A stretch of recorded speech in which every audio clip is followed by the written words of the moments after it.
74% of students in the 8th grade in 1989 needed assistance with remedial reading. To me, that 74% is not a people number, that's a system number. When you have that many people failing in a organized system, then something is wrong with the system.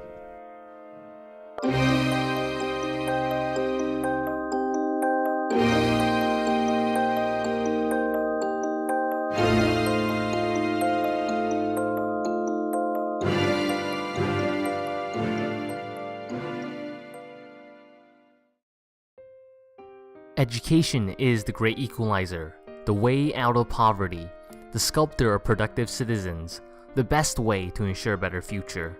But for thousands of Latino and African American children enrolled in Hartford public schools in the 1980s, quality education was a distant dream.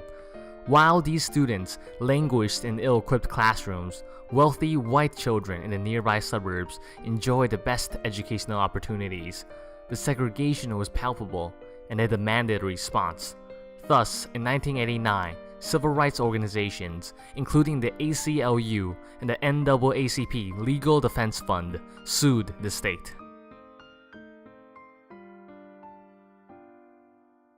The plaintiffs sort of came forward through a series of community meetings and volunteered. And they're not trying to do the case for their own personal ends, that they really are doing it for altruistic reasons. Milo was used to social justice advocacy.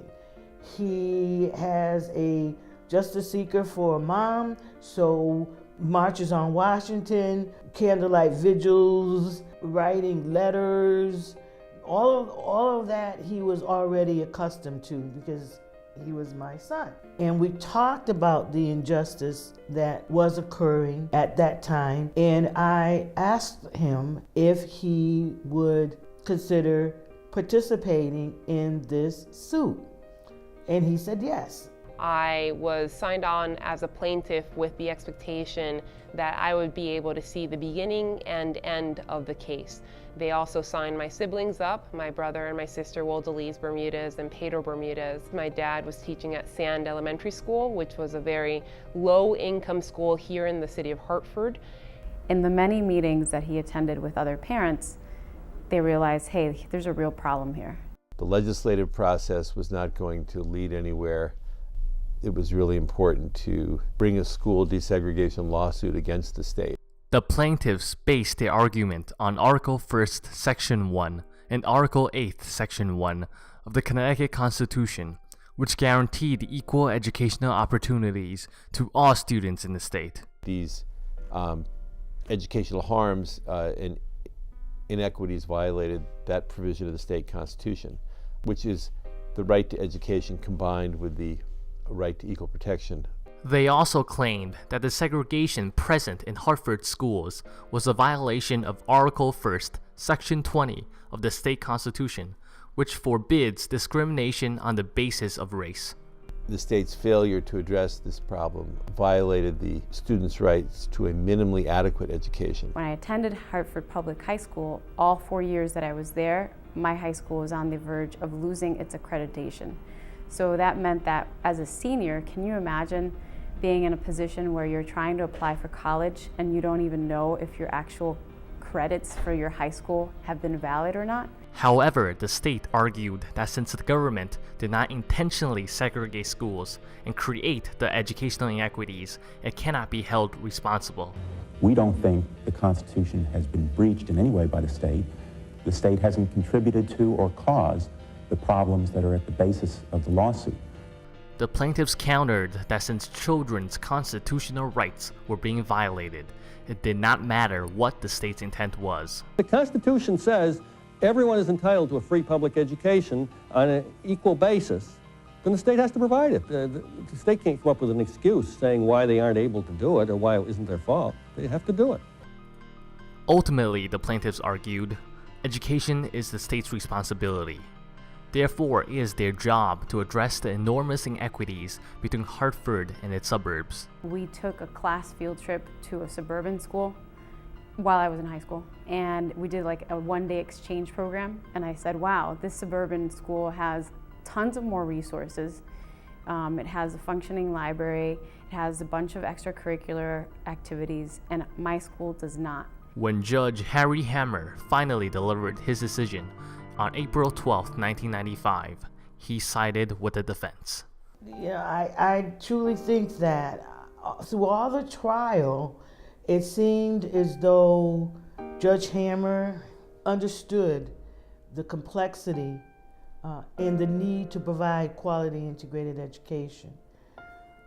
Where his ruling came from, I think might have been a cocktail party when somebody said to him, hey, you don't really want to do that.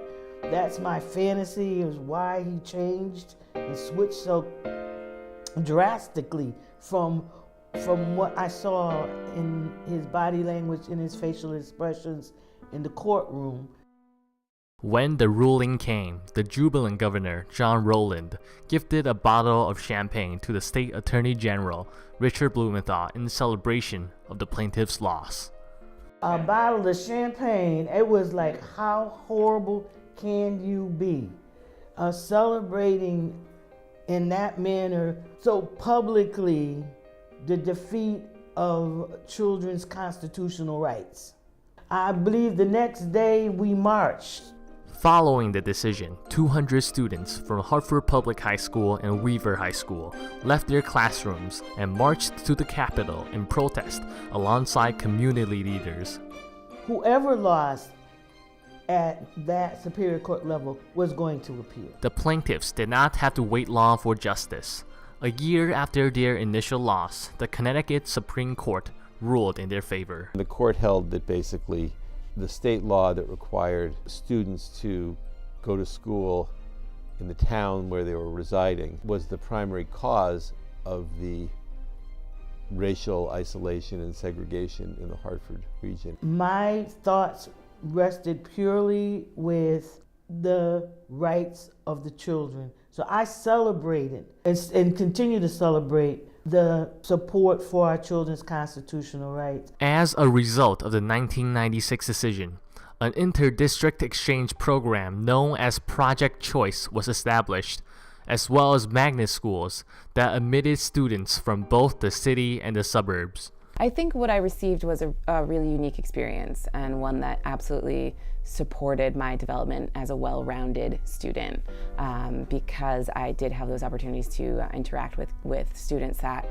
were not necessarily from my same background, socioeconomically, culturally, didn't live geographically in the same places I did, and so I was able to learn from them in a way that I think is unique to the magnet school experience. When I was enlisted as a plaintiff, I was 3 years old, and by the time the case was determined before the judge had a natural answer, I was in high school. And the school I went to was a direct resolution or creation of the Sheff case. I went to Classical Magnet, and I also went to the Greater Hartford Arts Academy. I got to see what our school system was before and how it turned out, and it was quite the experience.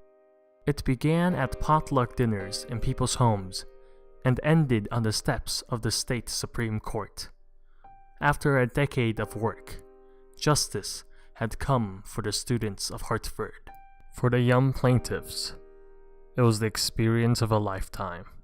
I know what strife is, I know what families go through, and I know what it means to fight for something that you believe in, that in the end of the day will help people. When I was taking the sociology class, it was really interesting because the professor said, okay, for this chapter of the class, we're going to learn about the Sheff versus O'Neill case.